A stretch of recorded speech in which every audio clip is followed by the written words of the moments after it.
முருகர் 9 கிரகங்கள் 27 நட்சத்திரம் சேர்ந்து ஒரு பக்தனுக்கு என்ன கர்ம சோதனை கொடுத்தாலும் அந்த முருகர் மாற்றுவார். ஏன்னா படைக்கும் தொழிலில் முருகர் செஞ்சதுனால அந்த படைக்கும் தொழிலில் எப்படிலாம் என்னென்ன ரூல்ஸ் அண்ட் ரெகுலேஷன் மீறலாம், என்னென்ன ரூல்ஸை மாற்றி அமைக்கலான்ற வித்தை வந்து முருகர் பெருமானுக்கு தெரியும்.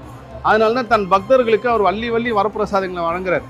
ஒருத்தனோட கர்மா எவ்வளோ மோசமாக இருந்தாலும் வந்த உடனே முதல்ல அவருக்கு ஒரு சோதனை கொடுத்துருவார். கண்ணீர் விட்டு அழகிற அளவுக்கு சோதனை கொடுத்தோடனே அவன் கண்ணீர் கர்மா கரையும். கண்ணீர் வந்தாலே அந்த சோதனை கொடுத்து கர்மாவை தீர்த்ததுக்கு அப்புறம் தான் முருகர் வந்து அவனுக்கு எல்லா வரங்களையும் கொடுப்பார். அதுல இந்த இடம் குறிப்பா என்னன்னா, படைக்கும் தொழில முருகர் சிறுவாபுரியில இருந்து செய்யறாரு. இந்த இடத்துல என்ன முருகர் பிரம்மாகிட்ட சொல்லியிருக்காருன்னா, இனி என் பக்தர்கள் யார் வந்தாலும் அவங்களுக்கு நீ விதியே வந்து சரியா தான் எழுதணும், எந்த தவறாகவும் எழுதக்கூடாது, தவறா எழுதப்பட்டு இருந்தாலும் என் பக்தனா இருந்து அவனுக்கு மாற்றி அமைக்கணும்னு சொல்லி முருகர் உத்தரவு போறார். அதுக்கேற்ற மாதிரி பிரம்மாவும் சரின்னு சொல்றாரு. அப்பேற்பட்ட புனித வாய்ந்த ஸ்தலம் இது. இதை பார்த்தீங்கன்னா ஒரு பெரிய தேசம்னா ஆந்திரா மக்கள், நான் எல்லா பேட்டிலும் சொல்ல, உலக தலைவனே முருகர் தான்.